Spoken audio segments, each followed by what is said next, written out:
All right, ladies and gentlemen, I'm not even gonna tell y'all what happened.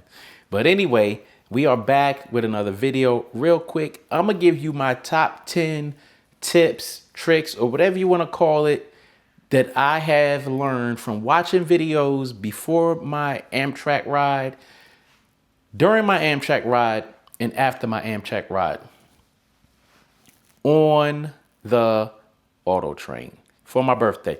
All right. As you know, or have not known, or you should have gathered, that I have not been on an Amtrak in over 40 years.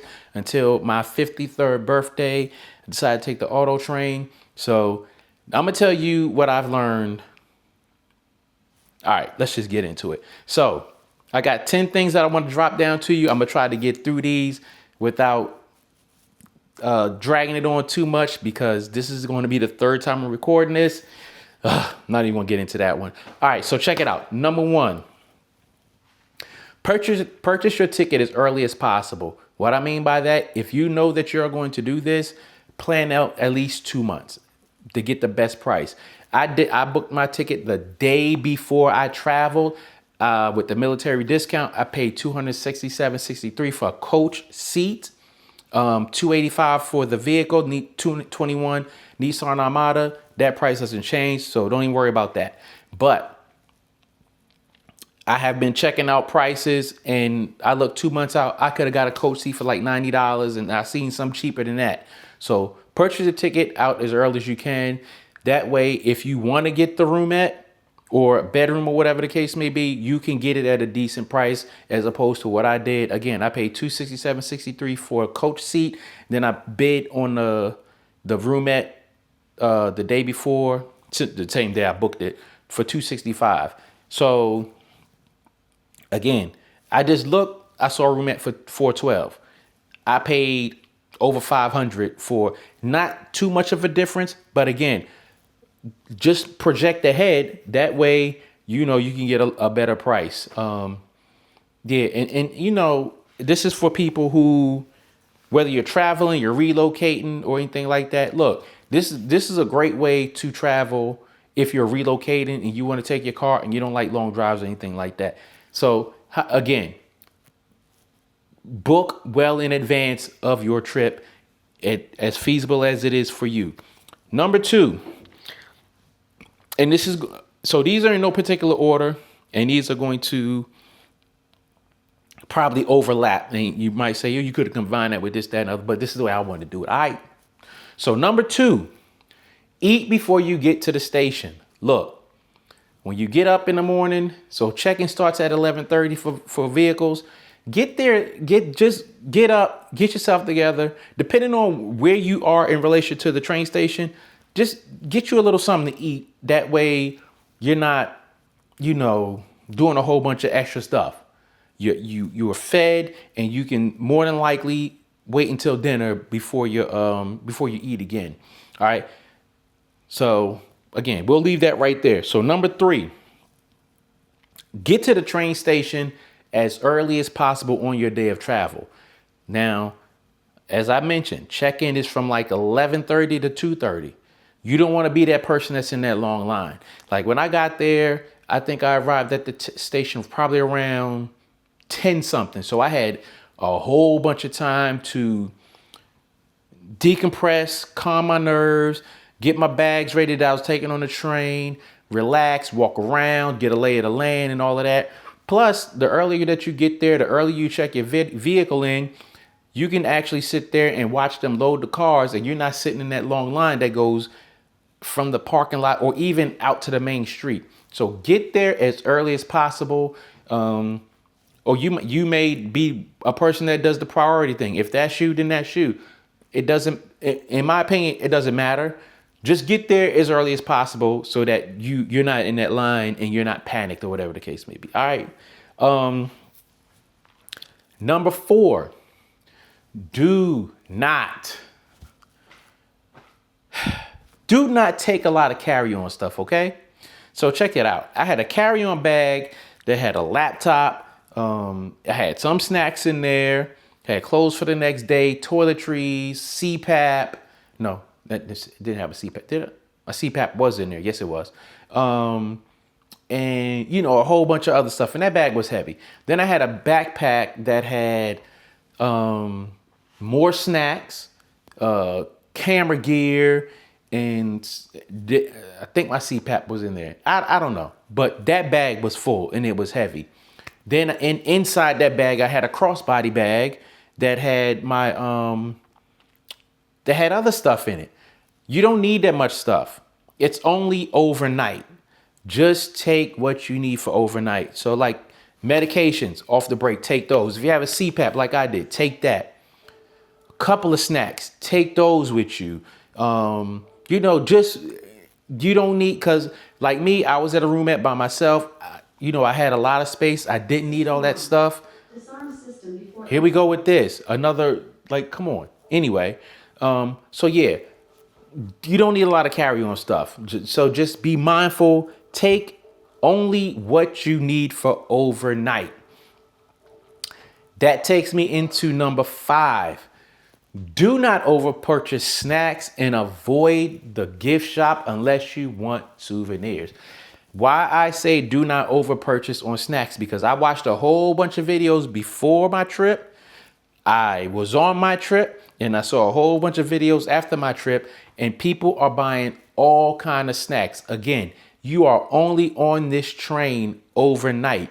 And most of the time, if I can say most of the time, you'll probably be asleep. Like seriously. So the train leaves the station around 4, an hour or 2, maybe 3 hours after that, you got dinner, between, 5 and let's just say between 6 and 8, you got dinner, then you're going to bed, then you got breakfast. You don't need that much stuff.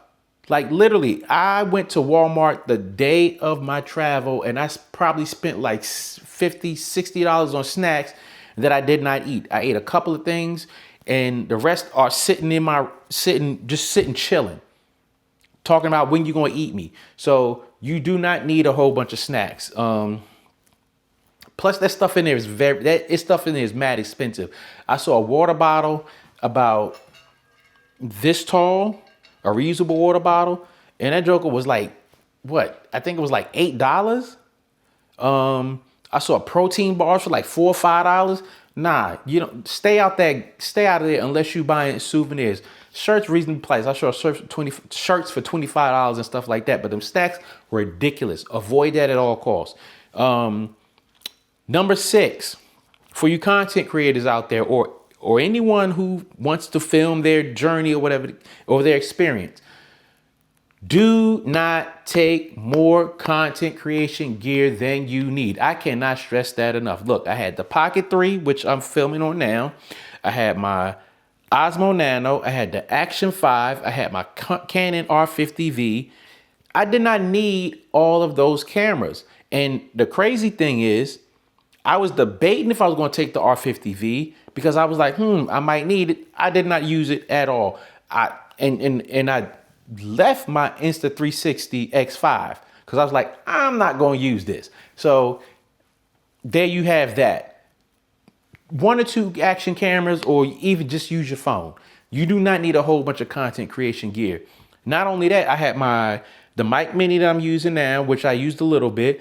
I had the mic 2 set with the charging case. I didn't use that at all. Because I didn't use my R50V. So there you have that. So do not take more than you need. And while I'm on that,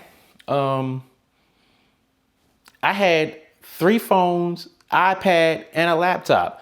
I did not need all of that stuff. Well, kind of. I needed my work phone just in case. So I took that. Number 7, make sure you have a power strip or a charging station. So I had the roomette. It had 2 outlets on it. If my head was this way, the outlets were down there. Didn't have enough reach. So I had the Anchor power station. It has a little bit of weight to it. This was one thing that added weight to my bag. But the good thing about this, it has 2 outlets on it. 2 USB A ports, and 4 USB-C ports. So I was able to plug my CPAP in and, you know, whatever else I needed. So yeah, make sure you have a power strip charger station, or if you have a portable charger, whatever you need to charge your stuff overnight, okay? Overnight.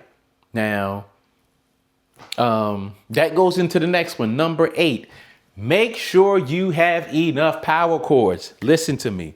Listen to me. Listen to me.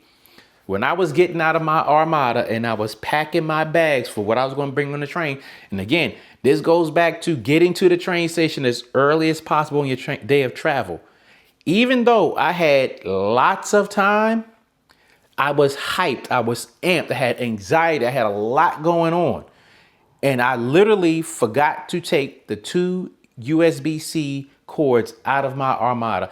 I did not realize it until I was on the train and ready to charge some stuff up. Luckily, one of my my power bricks had a USB-C cord in it, and I think I had another one in my bag. So I had 2 of those, and I had the charging cord from my Apple Watch. So I was good. Did I have a lightning for my work phone? I don't remember if I had a lightning cord for my work phone, but I didn't really use it, so the battery was good overnight. Again, overnight. My second iPhone, I did not really use that, so the battery was good overnight. So I just used my 17 Pro Max and my iPad mostly. And I was able to charge those. I charged my iPad when I went to eat, and I charged my iPhone when I came back.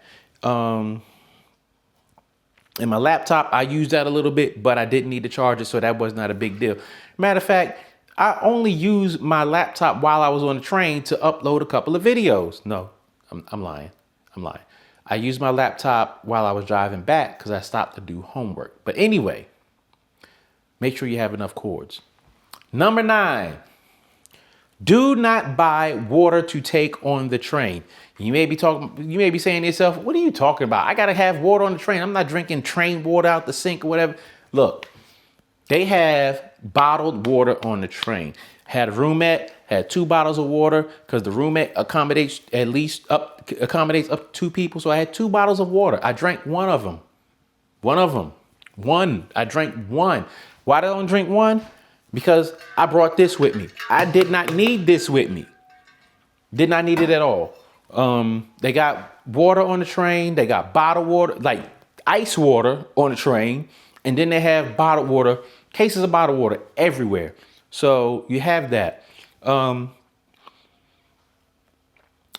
number 10, have at least a half a tank of gas in your car and make sure your car is travel ready. Now, I want to talk about the travel ready part before I talk about the gas, because the travel ready part is more important than the gas to a degree. All right. So I have some footage that I'm adding here that unfortunately did not make it into video 2 or 3, whichever one is supposed to be in. There was a Lexus. They are having car troubles. When they started loading cars, for whatever reason, this car wouldn't start. So they had to jump it with the jumper box. And they got it started and it cut right back off. And then at one point they plugged it up and it went poof, smoke came up. So they said they was gonna get that car on the train. So what they ended up doing was keeping the charger pack with the vehicle. Wow. Now, I don't know how that looks if they can't get your vehicle on the train. This couple had 2 cars. And I think they said they could leave the car there or whatever the case may be. But in either case, that's a headache. You have a car here that needs assistance, work, or whatever, but you're on the train, and luckily they had another car. But I don't know how that works if you don't have a car and you're on the auto train. Plus, they get it on the train, and when they get off the train, they still got to get it fixed. So make sure your car is travel ready. I cannot stress that enough. Now, gas. I've seen a whole bunch of videos where they say, make sure you have a full tank of gas because you don't want to be out there looking for gas, this, that, and the other. Now, look. I'm on the northern end of this this thing, Oh, wow. The Virginia station is close to me. There's gas stations around there. I don't know where, but there are gas stations around there, not too far from the train station. When you get down to Florida, there's gas stations within a 3 mile radius. So at the very least, have a half a tank of gas. My tank was fairly full because I filled it up on my way down there. Didn't burn too much gas. I think I got almost down to 3/4 of a tank. But either case, when I left the train station, I had enough gas to get from Sanford all the way to Orlando, then off to Tampa. I had plenty of gas. So there's that. But yeah, those are my tips. Those are my tricks. Those are my hacks. That's my advice. Whatever you want to call this. If you have anything else that you can add, drop it in the comments. Like, subscribe, and share. Yeah. And I will list my 10 right here for you to see that you can, for in summary. But again, if you have anything that you can add to this, drop it down there. I will put a link to the series down in below. There's going to be a card up there somewhere. And look, go check out the series. Look, this is not like everybody else's videos where they break their 17-hour trip into 10, 15, 20, or 30 minutes. I'm going to have, at the end of it, I'm going to have like 7 or 8 videos. So check that out. I'll catch you in the next one. Peace.